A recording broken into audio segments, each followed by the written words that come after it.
우리 함께 나눌 말씀 빌립보서 4장 6절 7절 말씀입니다.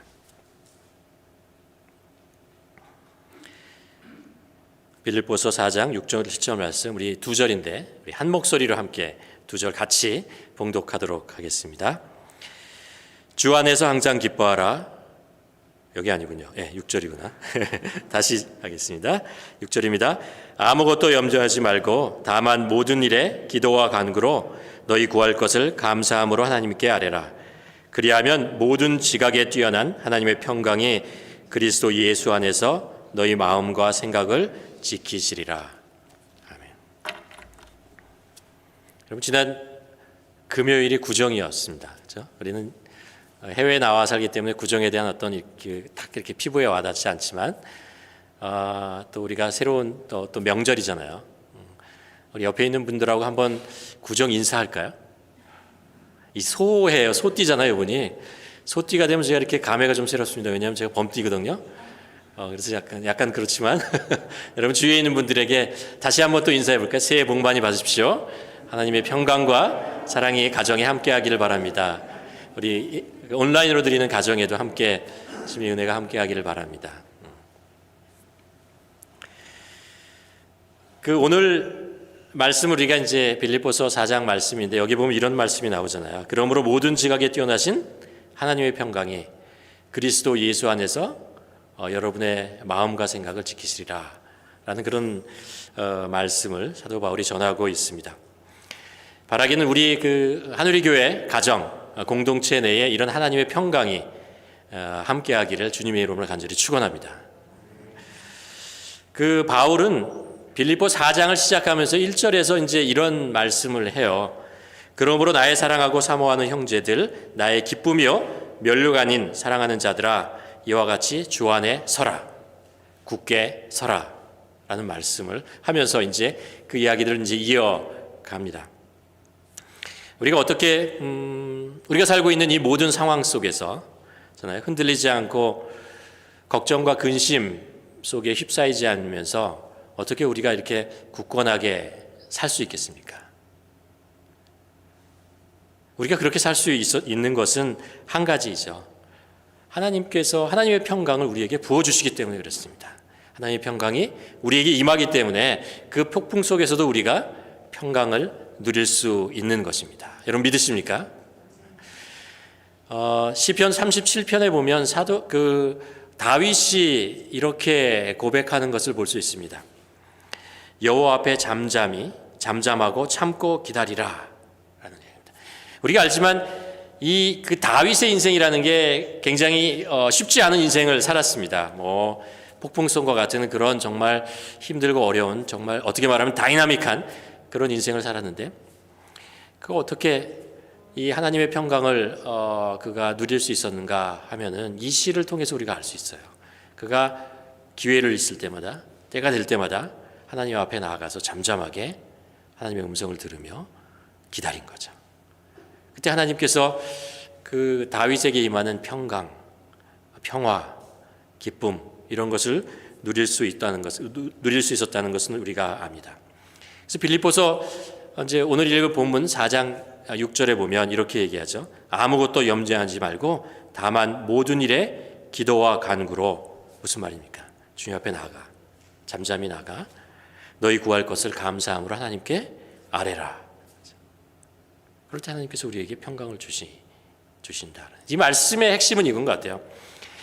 너희가 아무것도 염려하지 말고 모든 일에 기도와 간구로 너희 구할 것을 구하라. 그러면 하나님께서 너희에게 응답해 주시리라. 이렇게 사도 바울이 얘기하지 않고, 그러면 하나님께서 너희에게 하나님의 평강을 부어주시리라. 하나님께서 우리의 마음을 먼저 다스려 주시고 우리의 생각과 우리의 마음이 흔들리지 않도록 붙잡아 주신 후에, 그리고 하나님의 때에 하나님의 방법으로 우리에게 응답해 주시겠다는 거죠. 그런 하나님의 그 말씀을 주시는 것을 알 수 있습니다. 제가 이 말씀을 언제 드렸냐 하면요, 작년 송구 영신 예배 때 드린 말씀이에요. 혹시 기억하세요? 이 말씀을 드리면서 제가 2021년에는 우리가 두 가지 한번 실천해 봅시다 라는 말씀을 여러분과 함께 나누었습니다. 하나가 뭐냐 하면 여러분이 다 기억하시리라고 생각합니다. 그래서 제가 말씀드리도록 하겠습니다. 하나는 뭐냐면 기도 노트를 한번 써보면 어떨까요? 우리가 하나님께 기도를 드리잖아요. 근데 이제 입으로 기도로 드리는 것으로만 끝나지 말고 그것을 내가 드렸던 기도를 간단하게 노트에 이렇게 적어보는 거죠. 그래서 기도가 우리의 마지막 수단이 되지 말고 늘 기도가 우리에게 첫 번째가 되자라는 말씀 여러분에게 드렸습니다. 그럼 잘 실천하고 계십니까? 이렇게 좀 째려보면서 이렇게 눈을 맞추면서 또 하나 여러분과 함께 신청하고자 했던 것이 뭐냐면 한 주간 동안에 우리가 사랑을 나눌 수 있는 기회를 놓치지 말자. 누군가가 우리에게 도움을 청하고 우리가 사랑을 나눌 수 있는 기회가 우리가 오는데 그것을 우리의 사정이나 뭐 이런 거 따지면서 머뭇머뭇거리거나 뒤로 미루지 말고 기회가 있으면 그 기회를 잡자. 사랑을 나눌 수 있는 기회를 잡자. 그럼 제가 이런 말씀을 드렸습니다.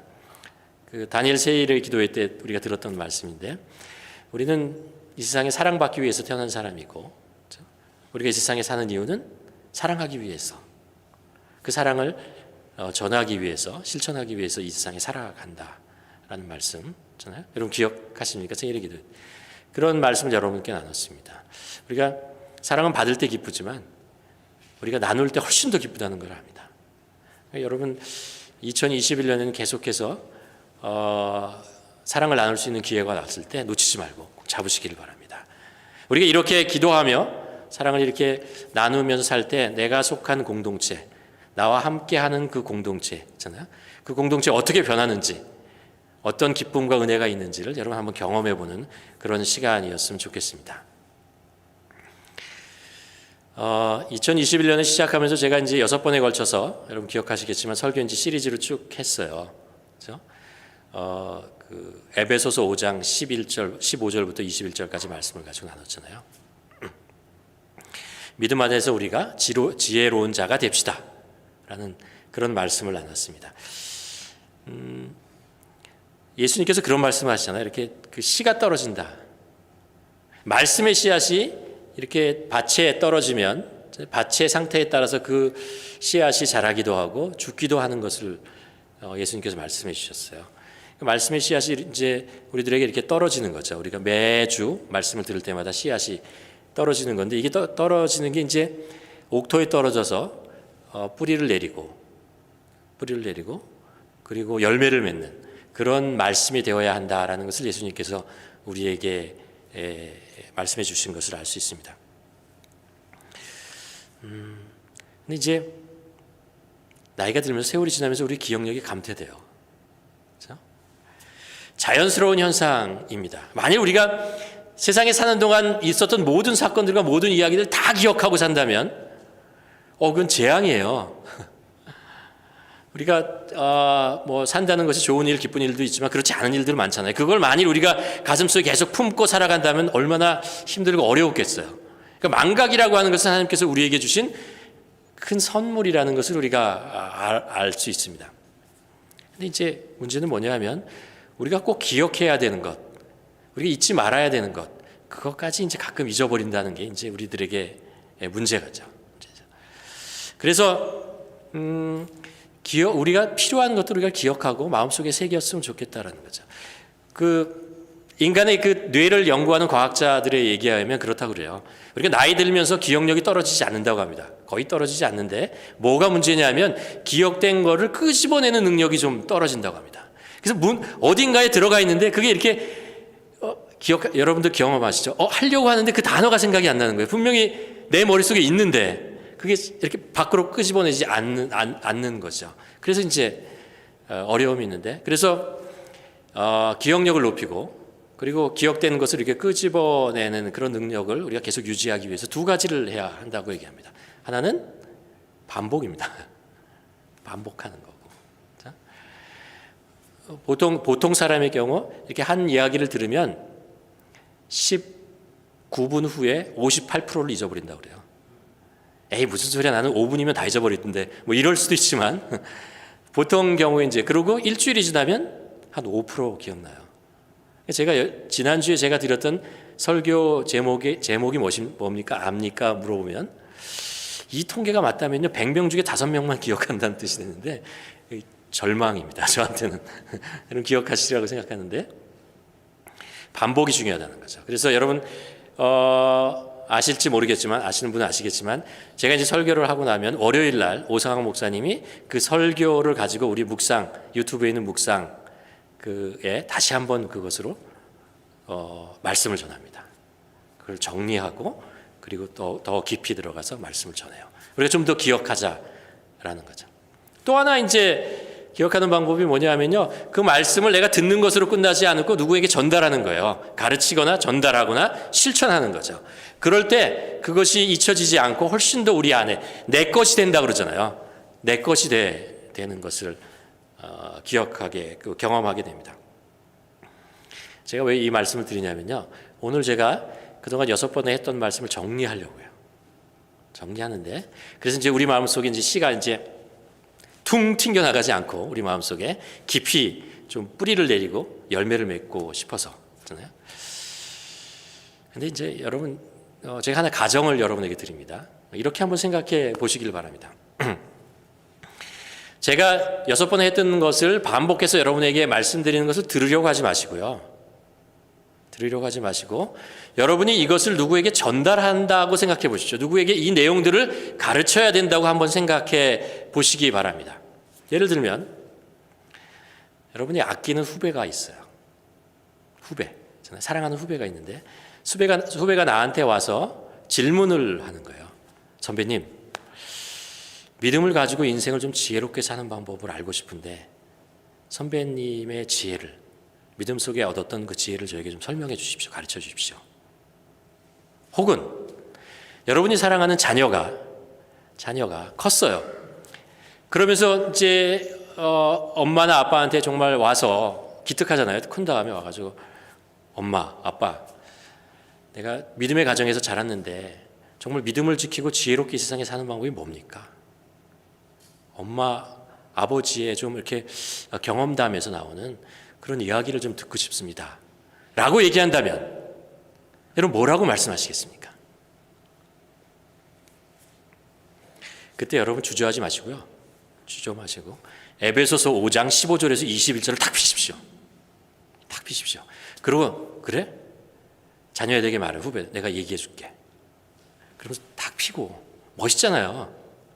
내가 니체가 이렇게 얘기했는데 소크라테스가 이렇게 얘기했는데 뭐 어디 세바시에서 들었는데 뭐 이런 얘기 하지 말고 하나님의 말씀을 내가 많이 묵상하고 그러다가 정말 내가 깨달은 것이 하나 있는데 너에게 설명해 줄게.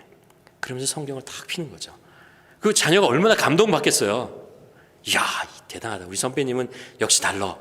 하나님의 말씀을 가지고 나에게 얘기해 주는구나. 이렇게 한번 이렇게 마음을 가지고 이것을 기억하시고 내가 이것을 누구에게 전달하겠다.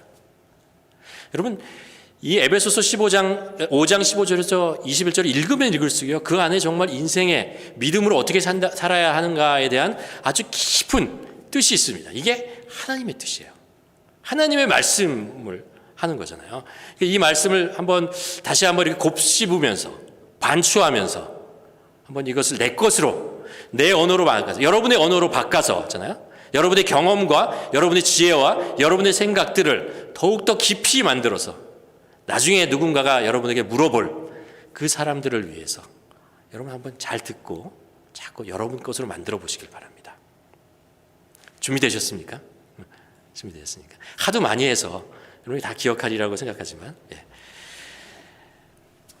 15절을 시작하면 사도 바울이 이렇게 얘기하잖아요. 그런즉 너희가 어떻게 행할지를 자세히 주의하여 지혜 없는 자 같이 하지 말고 오직 지혜 있는 자 같이 살아라.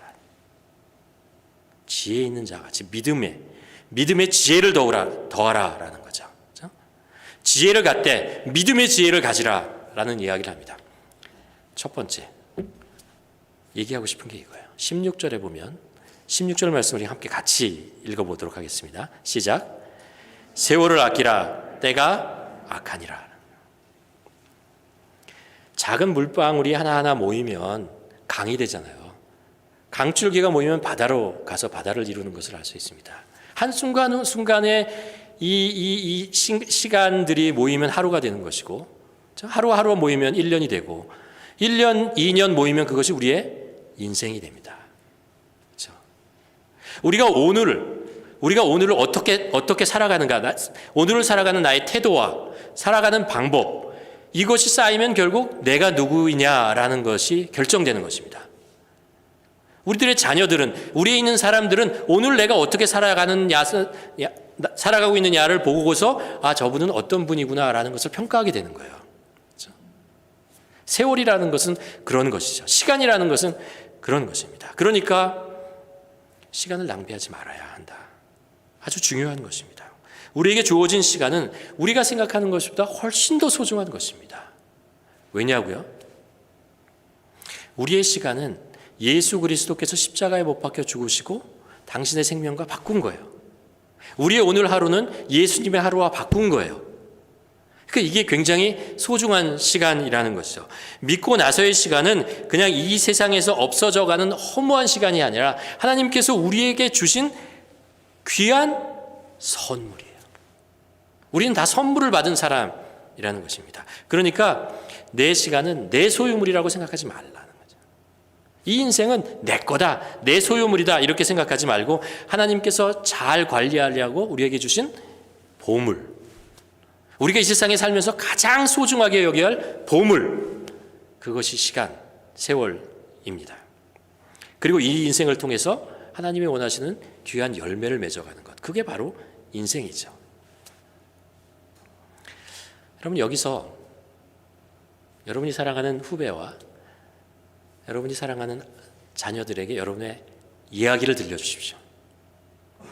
내가 제 인생을 어떻게 살았다. 내가 옛날에는 몰랐는데 예수님을 만나고 나서 그 귀한 시간의 인생의 소중함을 알았기 때문에 내가 그 다음부터는 인생을 이렇게 살았다. 이런 짧은 간증, 나의 이야기를 여기서 잠깐 섞는 거죠. 시간을 낭비하지 않는다는 뜻은요, 하루 종일 어떤 할 일들을 다 하나하나 정하고 그것들을 꽉 채워가지고 그 일들을 열심히 해나간다, 그런 의미가 아니죠. 그런 의미가 아닙니다. 여기서 세월이라고 하는 거 있잖아요.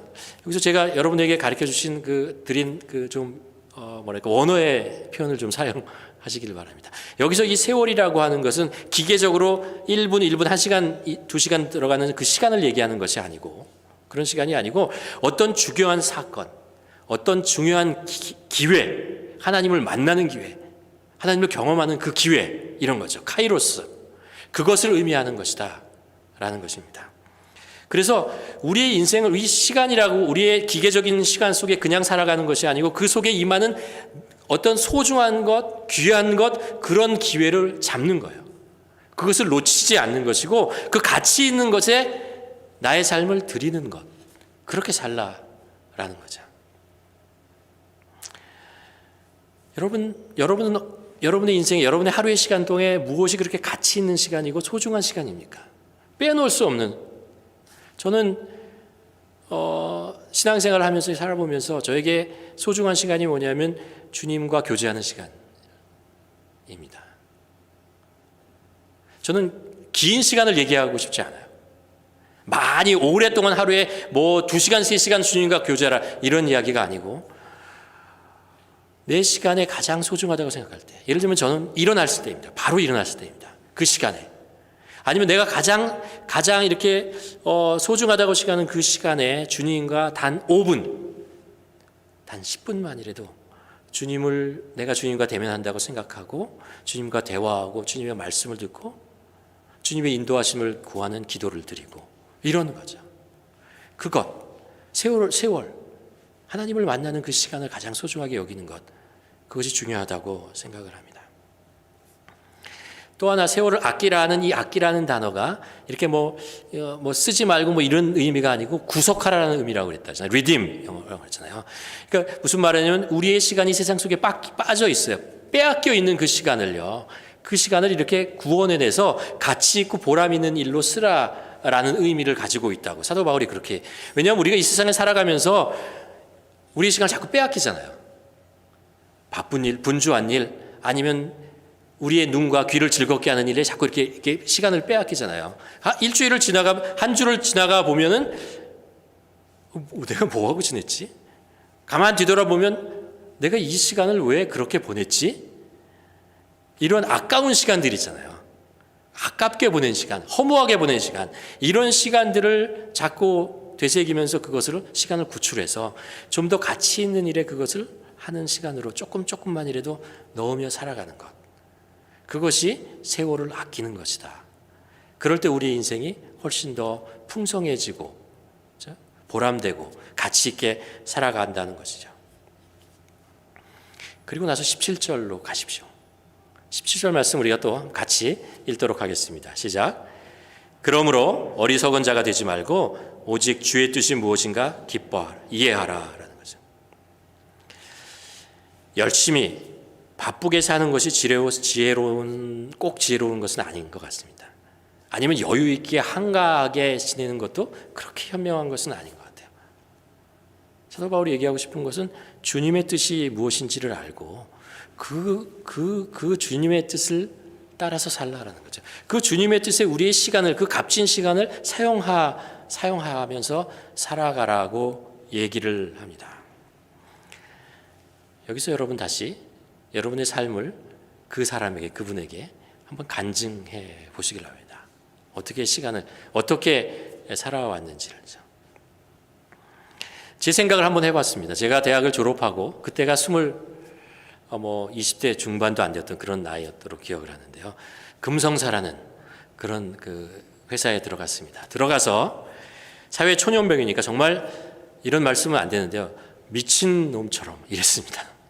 정말 열심히 아침부터 저녁까지 그냥 새벽부터 시작해가지고 그냥 정신없이 살았고, 뭐 야근을 하면 야근을 하고, 밤을 새라고 그러면 밤을 새고, 그리고 뭐 휴일에 나오라고 하면 휴일에 나오고, 뭐 정신없이 그냥 모든 것을 다해서 충성을 했던 것을 기억납니다. 그리고 또 그것을 통해서 뭐 보너스 타고 진급도 하고 그러면서 기쁨도 있고 잘했구나 이런 보람도 느끼고 그러고 살았던 것을 기억합니다. 그러면서 이제 더 열심히 살아야겠다, 더 뭔가를 해야겠다 이런 시간으로 살았던 것 같습니다. 아마 이 중에 한국에서 직장 생활을 해보신 분들은 제가 무슨 말을 하는지 이해하실 거라고 생각합니다. 그러다가 문득 이런 생각을 하게 되었어요. 뭐냐면 내가 오늘 무슨 일을 하는지는 알겠어요. 내가 무슨 일을 하면서 살고 있는지는 알겠어요. 근데 내가 이 일을 왜 하는지는 잘 모르겠더라고요. 물론 이유가 있죠. 가족을 먹여 살리고 생기를 하고 그래야 되니까 열심히 살아야 되는데 그것이 꼭 왜라는 질문에 답은 되지 않더라고요. 점점 더 공허해지고 점점 더 허전해지는 그런 마음들을 갖게 되었습니다. 그러고 살기에는 인생이 너무 짧다는 것을 이제 알게 된 거죠. 알아버린 거죠. 알아버린 겁니다. 어떤 경우는 이런 이야기입니다. 은퇴를 준비하기 위해서 더 열심히 일하고 더 모아야 되지 않겠느냐. 그래서 은퇴한 후에 좀 더 편안하게 살기 위해서 더 열심히 일해야 되지 않는다고 생각하는데, 내가 일하고 있는 중에서도 왜 일하는지 모르는데 나중에 편하고 은퇴한 후에 그 다음에 내가 왜 편하게 은퇴하는 거야? 라는 질문에 과연 내가 대답을 찾을 수 있겠는가? 그런 생각을 하게 되었습니다. 여러분도 그런 생각하지 않습니까? 내가 왜 일하는지는 아는데, 내가 무슨 일을 하는지는 아는데, 내가 오늘 무슨 일을 해야 되는지는 알겠는데 왜 이 일을 하면서 살아야 하느냐라는 질문을 던지면 거기서 막히죠. 저는 제 나름대로 성경에서 왜 사느냐, 왜 일을 하느냐에 대한 어떤 그 답을 얻었습니다. 두 개의 단어로 저 나름대로 정리를 해봅니다. 하나는 십자가고 하나는 사랑입니다. 십자가는 저에게 생명을 주었고 사랑은 저에게 행복을 주었습니다. 십자가라고 하는 것은 생명을 낳고 나를 살게 만들었고요. 사랑이라고 하는 것은 내가 사랑하며 행복하게 즐겁게 사는 이 세상에서 그런 방법을 나에게 가르쳐 주었습니다. 예수님의 뜻, 예수님께서 이 세상에 사는 동안 하셨던 모든 말씀들을 정리한다면, 한 문장으로 정리한다면 이렇게 정리할 수 있을 것 같아요. 생명을 얻고 서로 사랑하며 살라. 사라져버릴 인생을 위하여 정신없이 경쟁하며 달려가지 말고 구원을 얻고 living life, 살아있는 생명을 가지고 서로 사랑을 나누며 사는 것, 그것이 하나님의 뜻이다. 생명을 잃어버리면 다 잃어버리는 것이고 사랑을 빼앗기면 모든 기쁨을 다 빼앗겨 버리는 것입니다. 주께서 말씀하시죠. 내가 너희를 사랑한 것 같이 너희도 서로 사랑하라. 복을 얻고 쌓아놓고 있잖아요. 그리고 썩히지 말고 그렇게 살지 말고 작은 복이라도 있으면 그것으로 감사하고 옆에 있는 사람들하고 나누고 베풀고 그렇게 하면서 사는 것이 행복한 삶이고 그것이 예수님께서 우리에게 원하시는 삶이다 라는 것을 성경을 통해서 알게 깨닫게 된 것이죠. 우리들 자녀들도 그렇게 살았으면 좋겠어요. 우리 자녀들도 세상 속에서 이것을 좀 알았으면 좋겠어요. 그래서 그들이 참 행복을 알고 참 생명을 알고 살았으면. 사도 바울은 계속해서 이런 이야기를 합니다. 이게 사도 바울이 하는 얘기가 굉장히 마음에 딱 와닿아요. 왜냐하면 세상이 어떤 곳인지 그 다음에 우리 가르쳐주고 있습니다. 18절 함께 같이 읽어보도록 하겠습니다. 시작. 술 취하지 말라. 이는 방탕한 것이니 오직 성령으로 충만함을 받으라. 이 자녀들, 이 후배들 살아가야 될 인생이 무엇이냐면 전쟁이에요. 전쟁과 같은 인생을 살아가라는 것이죠. 한쪽에서는 우리를 세상에 취하게 만드는 곳을 우리를 끌어가려고 하는 것, 세상이죠. 그 속에서 우리가 하나님의 말씀, 하나님 주의 뜻 안에서 어떻게 살아갈 것이냐, 이 전쟁 속에 살아가는 것이라는 것입니다. 이것이 우리의 눈으로 보이는 바깥 세상에서만 일어나는 것이 아니고 우리의 내면 세계에서도 동일하게 우리 안에 동일하게 이루어지고 있는 그 사건이라는 것을 알라라는 것입니다. 이 전쟁에서 승리해야 된다. 이 세상을 살다 보면 중요한 것이 하나 있다는 것을 압니다. 뭐냐면요, 분별력이에요. 해야 할 것과 하지 말아야 할 것을 구별해낼 수 있는 능력이, 그 의지가 있어야 한다는 것을 알게 됩니다. 모든 것을 열심히 한다고 되는 것이 아닙니다. 그렇죠? 먼 길을 가다가 가장 실망할 때가 뭐예요? 한참 갔는데 잘못 왔네. 이 길이 아니었네. 좋은 길, 편한 길, 화려한 길을 가는 것보다 옳은 길, 바른 길로 가는 것이 훨씬 더 중요하다는 것을 압니다. 차라리 바른 길을 가기 위해서 천천히 가는 것이 나은 거지. 눈앞에 있는 거 허겁지겁 잡고 막 달려가다가 이 길이 아니네 라고 하는, 후회하면서 돌아올 수 없는 그런 상황 속에 놓이면서 주저하는 것, 그것이 더 실망스러운 거죠. 사도 바울이 그것을 이렇게 얘기하는, 술 취하지 말라라고 아주 강하게 얘기합니다. 인생을 세상에 취해서 살지 말라라는 거예요. 우리를 취하게 만든 일들이 얼마나 많이 있어요. 돈도 우리를 취하게 만들고요, 명예도 우리를 천하게 만들고, 권력도 우리를 쾌락도 우리를 취하게 만들고, 너무나 취하게 만들고, 우리의 마음과 우리의 생각, 무엇보다도 우리의 시간, 우리 인생을 빼앗아가는 그런 일들이 너무나 많다는 것을 알 수 있습니다. 잘못된 것을 잘 분별하여 그것에 속지 말고 살라는 거예요. 올무라는, 성경에서 올무라는 얘기가 나오잖아요. 올무에 빠지지 말라, 트랩에 빠지지 말라라고 얘기합니다. 우리가 세상에 살다 보면요, 그런 거 있어요. 100% 거짓말하면 우리가 다 알아요. 그렇잖아요? 근데 50% 진실을 얘기하면 이게 문제가 되는 거예요. 50% 진실이면 무슨 말이에요? 50%는 거짓말이라는 거예요. 여기에 잘 빠져요. 이게 우리의 마음과 우리의 생각과 우리의 시간들을 뺏어서, 그래서 우리를 그곳에 빠뜨리고 만드는 거예요. 그 위험한 게요, 100% 거짓말이 어렵지 않아요. 우리는 그것을 분별할 수 있어요. 근데 50% 진실은 분별하지 못해요. 제가 2000년대 초에 아프가니스탄에 간 적이 있습니다. 러시아와의 전쟁 끝나고 9.11 사태 이후로 아프간 전쟁 끝나고 바로 이제 1년도 안 돼서 갔는데, 아프가니스탄에 이렇게 갔더니 건물도 부서져 있고 도로도 부서져 있고 건물에 총알 자국들 막 박혀 있고 막 그런 장면을 보았습니다. 그때 제가 인상에 남는 것이 뭐냐면, 차를 타고 이제 깨어진 도로를 막 차 타고 가다 보면요, 양쪽에 돌이 이렇게 쫙 일렬로 쭉 있어요. 그래서 제가 현지인에게 저게 뭐냐라고 물어봤더니요, 그 돌들이 어떻게 되어 있냐면 일반 돌이 아니고 돌에다가 이렇게 반쪽은 빨간 페인트 칠을 해놨어요. 전에도 말씀드려서 기억하실지 모르겠는데, 그게 뭐냐면요, 고기를 넘어가면 지뢰가 있다는 뜻이에요. 지뢰들이 있으니까 넘어가지 말라. 그러니까 그 선 안에서 도로를 타고 가야 한다라는 표시였습니다. 이 세상에서 우리를 포함해서 젊은이들이 이 세상에 지뢰가 많다는 것을 알아야 합니다. 지뢰밭이 많다는 것을 알아야 합니다. 넘어뜨리고 쓰러지게 만드는 것입니다. 성공, 집착, 쾌락, 돈, 명예, 힘, 이런 거죠. 보암직도 하고 먹음직도 하고 지혜롭게 할 만한 것들이죠. 육신의 정욕, 안목의 정욕, 이런 것들, 이생의 자랑, 이런 취할, 이런 것들이 우리의 삶에 너무나 많다라는 것입니다.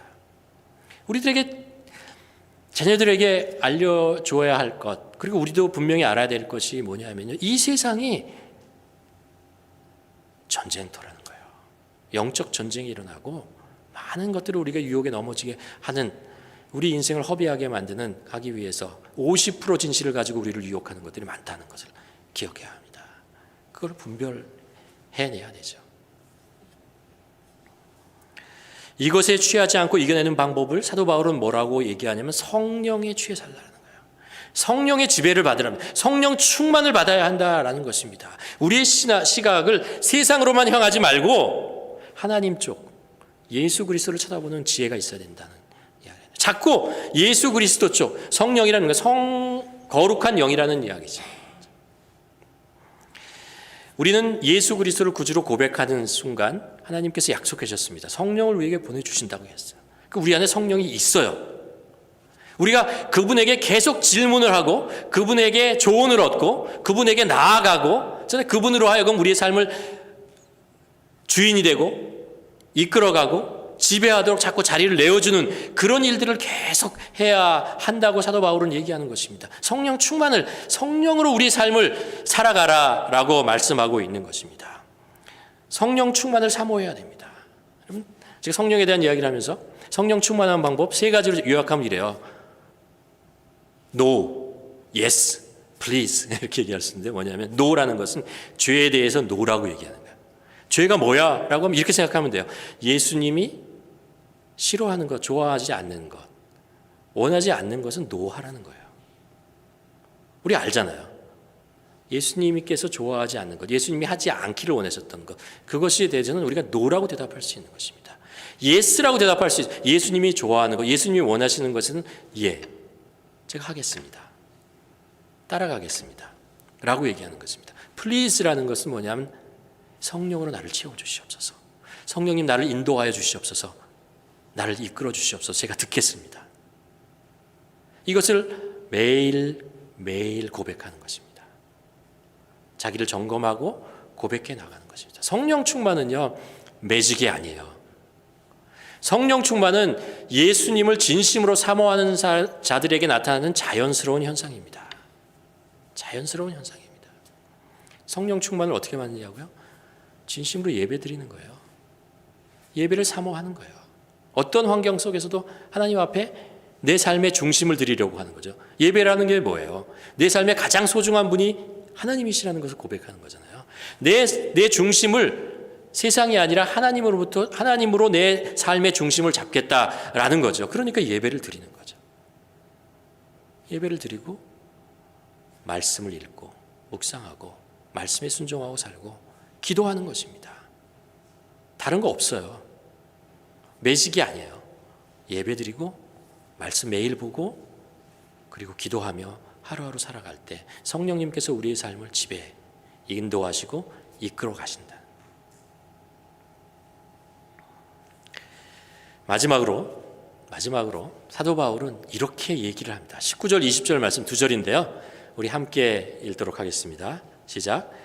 시와 찬송과 신령한 노래들로 서로 화답하며 너희의 마음으로 주께 노래하며 찬송하며 범사의 우리 주 예수 그리스도의 이름으로 항상 아버지 하나님께 감사하라. 아끼는 후배들, 자녀들에게 얘기하고 싶은 게 이거예요. 즐겁게 살라는 거예요. 기쁘게 일하라는 것입니다. 그리고 작은 일에 감사할 줄 알면서 살아가라. 인생의 여정이 편하진 않습니다. 쉽지는 않아요. 고난과 아픔과 이런 것들이 없는 인생을 살라라는 것은 아닙니다. 살면서 기쁨만 있고 감사한 일만 계속 있기를 바란다. 그런 일은 일어나지 않으니까 그런 일을 바라지도, 아이들에게 그렇게 살라고 얘기하는 것은 정직한 얘기가 아니죠. 그런 어떤 상황 속에서도 기뻐하며 감사하며 살 수 있다라는 것을 가르쳐 줍니다. 이 세상을 창조하신 하나님께서 나의 아버지예요. 여러분의 아버지입니다. 우리를 죄에서 구원하여 새 생명을 주신 분이 그 예수 그리스도께서 우리의 주인이십니다. 성령님, 거룩한 영, 예수 그리스도의 영이 우리의 능력 되어 주십니다. 그런데 우리가 어떻게 기뻐하지 않을 수 있고 감사하지 않을 수 있습니까? 대단한 거죠. 대단한 것입니다. 레슬리 워드레드라는 분이 이런 이야기를 했어요. 불신잖아요. 기쁨의 반대말은 슬픔이 아니라 불신이다. 기쁨의 반대말잖아요. 기쁨의 반대말은 슬픔이 아니라 불신이다. 왜 이런 이야기입니다. 하나님을 불신하는 데서 슬픔이 찾아온다. 그러나 슬픔이 있어도 하나님에 대한 믿음을 가지고 있으면 기뻐할 수 있고 감사할 수 있다. 생각해 봤어요. 여러분 한번 어떤 아이가 부모로부터 떨어졌어요. 그리고 다른 데 맡겨져서 그곳에서 먹고 생활하고 배우고 이러고 있습니다. 또 어떤 아이는 그 부모로부터 떨어져서 거기서 생활하고 이렇게 하면서 마음속에 불안하고, 그렇잖아요? 우울하고 기쁨이 없어요. 왜냐하면 이 아이는 고아원에 있기 때문에 그래요. 부모님이 다시 찾아오지 않는다는 것을 알기 때문에 그래요. 또 다른 아이는 부모님과 떨어져서 그곳에서 먹고 생활하고 그러고 있습니다. 근데 기쁨이 있어요. 밝아요. 왜냐하면 거기는 데이케어이기 때문에 그래요. 우리 어머니가 다시 아버지가 나를 데리러 곧 올 거라는 것을 알기 때문에 그렇죠. 우리의 마음속에 우리가 어떤 상황과 어떤 환경 속에 있었던 그 하나님 아버지께서 나의 아버지 되시고 나의 주인이 된다고 생각을 하면, 그 상황이 힘들고 어려워도요 이겨낼 수 있어요. 인내할 수 있고 그것을 우리가 기뻐하며 감사할 수 있어요. 왜냐하면 곧 아버지께서 나를 이끌어내실 것이기 때문에 그래요. 나를 구해내실 것이기 때문에 그래요. 나에게 가야 할 길을 보여주시고 인도해 주실 것이라는 것을 알기 때문에, 그래서 기뻐할 수 있고 감사할 수 있는 것이죠.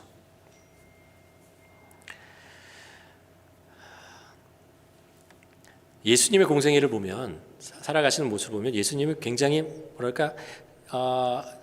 많이 어려우셨어요. 그렇죠? 종교 지도자들부터 비난과 핍박과 이런 죽음의 위협들, 이런 것들을 많이 받으셨던 것을 알 수 있습니다. 근데 예수님에게는요 어떤 보통 사람들이 알지 못하는 어떤 여유, 이런 것이 있어요. 예를 들면 이제 예수님께서 제자를 부르는 중에 세리 마태를 부르는 장면이 마태복음에 나오는데요. 마태가 세관에서 일하고 있었어요. 그때 예수님께서 찾아가셔서 그를 부르시죠. 나를 따르라. 그랬더니 마태가 따라가요. 근데 이제 여기서 소리는 끝나지 않고요. 마태가 예수님을 자기 집으로 초대합니다. 그러면서 자기 친구들 세리들과 그리고 죄인들, 그 당시에 사람들이 죄인이라고 생각하는 사람들을 다 초대해서 같이 식사를 하고 있었습니다. 그 장면을 바리새인이 봤어요. 그러고 나서 예수님의 제자에게 이런 이야기를 하는 것이죠. 너희 선생님은 랍비라고 하는데 어떻게 랍비가 죄인들과 세리들과 함께 식사를 하며 먹을 수 있느냐라는 이야기를 합니다. 그러면서 막 비난하는 거죠. 야, 너는 그런 거죠. 너희 선생은 정말 거룩하지 못하다. 어떻게 선생이라고 얘기할 수 있니? 이런 비난을 막 퍼붓는 것이죠. 보통 그런 얘기를 들으면 막 이렇게 이렇게 막 속에서 막 끓는 거 있잖아요. 근데 예수님께서 그 얘기를 들으시고 하신 말씀은 그렇게 하지 않아요. 뭐라고 얘기하시냐면 이렇게 얘기하죠. 건강한 자에게는 의사가 필요 없고 병든 자에게라 쓸데있느니라. 나는 의인을 부르러 온 것이 아니라 죄인을 부르러 왔다. 나는 의사인데 여기 병든 사람들이 있어서 같이 와서 그들을 고치기 위해서 왔다. 나는 그렇게 의사로 왔다라는 거죠. 너희들은 병이 들었다고 하지 않으니 의사가 필요 없구나. 나는 이 땅에 메시아로 와서 죄 지은 자를, 죄인들을 구원하려고 왔는데 너희들은 너희 스스로 의인이라고 얘기하니 너희는 메시아가 필요 없구나 라는 이야기를 하죠. 부드럽게 하시는 그 예수님의 말씀 속에, 그 마음 속에 어떤 여유와 기쁨과 뭐 이런 것들이 있는 것 같아요. 예수님은 믿음의 어떤 그 파운데이션이 어마어마하다는 것을 알 수 있어요. 그 이야기가 뭐예요? 예수님의 그 여유, 그 믿음의 파운데이션이 뭐예요? 하나님 아버지가 내 아버지다라는 거예요. 그것이 어떤 상황 속에서 흔들리지 않고 이렇게 지탱해내는 그런 힘이 되고 여유가 되고 기쁨이 되고 감사가 되는 그런 것을 알 수 있습니다. 우리의 마음의 기쁨이나 이런 감사가 조건적인 감사 말고요. 조금 전에 얘기한 이 감사의 조건 있잖아요. 하나님 아버지가 우리의 아버지 된다는 이 기쁨. 이것이 우리에게 감사와 기쁨이 없으면요, 자꾸 다른 사람의 눈에 있는 티끌이 자꾸 보여요. 그게 불편하고 짜증이 나요. 누가 나에게 조금이라도 이렇게 자극적인 얘기를 하면 뭐 이렇게 만 배로 갚아줘야겠다, 뭐 이런 생각이 자꾸 나는 거죠. 어려운 상황 속이 찾아오면 불안해지고 두려움이 자꾸 찾아오고 인생 전체가, 이 세상 모든 게 잿빛이 된 것처럼 그렇게 우울해지는 그런 생각을 하게 되죠. 우리는 고아가 아니에요. 우리는 고아가 아니에요. 하나님이 우리의 아버지 되신다고요. 세상이 어두운 것은 사실입니다. 그러나 예수님께서 이 땅에 빛으로 오셨어요. 생명의 빛으로 오셨기 때문에 우리가 예수 그리스도의 그 생명의 빛이 우리 안에 들어오셨다는 것을 우리가 안다면 빛이 우리 안에 있다는 것 알기 때문에 이 어두운 세상에서도 우리는 감사하며 살 수 있는 거죠. 기쁨으로 살 수 있습니다. 살 수 있다고요. 오늘 19절 20절 말씀을 사도 바울이 어떻게 표현하냐면 이렇게 표현을 해요. 주께 노래하며 찬송하며 항상 아버지께 감사하며 라고 얘기합니다. 사도 바울은 그 에베소에 있는 교인들에게 얘기하는 게 이게요. 너희가 이것을 마음으로 품고 마음으로 생각하라는 게 아니고요. 입으로 노래하라는 거예요. 감사로 고백하라는 거예요. 주위에 있는 사람들에게 아니면 주위에 사람들이 있든 없든 찬양을 하며 기쁨으로 살아가라는 것입니다. 우리가 하나님을 찬양할 수 있는, 찬송할 수 있는 노래가 얼마나 많아요. 하루를 시작하고 누가 아무도 없을 때 우리의 입으로 한번 하나님을 찬양해. 좋으신 하나님 찬양하는 거죠. 우리가 아꼈던 그 많은 찬양들을 우리가 기억하고, 여러분 우리가 불렀던 찬양이요, 우리 주보에 찬양이 다 나와요. 제목이 나와요. 그 중에 하나 이렇게 골라가지고 일주일 동안 한번 찬양하면서 불러보십시오. 그게 우리에게 얼마나 기쁨이 되고 우리가 하나님의 자녀라는 것을 다시 리마인드 시켜주면서 우리가 어떤 상황 속에, 환경 속에 있든 우리를 다시 일으켜 세워주고 힘을 주고 능력을 준다는 것을 알 수 있습니다. 그게 그래 맞아, 그렇지, 생각으로 하나님 나의 아버지야 이렇게 하는 것과 내 입으로 그것을 찬양하면서 고백하면서 지내는 건 하늘과 땅 차이입니다. 자꾸 부르고 자꾸 고백하고 살아갈 때 그것이 정말 내 안에 큰 힘이 되고 능력이 되는, 정말 감사하는 것을 내 온몸으로 느끼며 살아갈 수 있는 것이죠. 결론은 이거예요. 그러니 인생을 살면서 너무 많이 얻고 너무 높이 올라가고 너무 빨리 가려고 하지 말고 여호와 하나님을 경외하는 마음으로 우리와 함께 계시는 예수 그리스도와 한 발 한 발 매일매일 동행하며 우리가 주위에 있는 사람을 사랑하고 섬기면서 복의 통로로 사십시오. 복의 통로로 사십시오. 복을 나눠주는 자, 복을 담고 쌓아두고 썩히는 자가 아니고 받은 복을 나누고 그리고 주면서 복의 통로가 되는 그런 삶을 사십시오. 이 이야기를 우리 후배들에게, 우리 자녀들에게 해줄 수 있었으면 좋겠어요.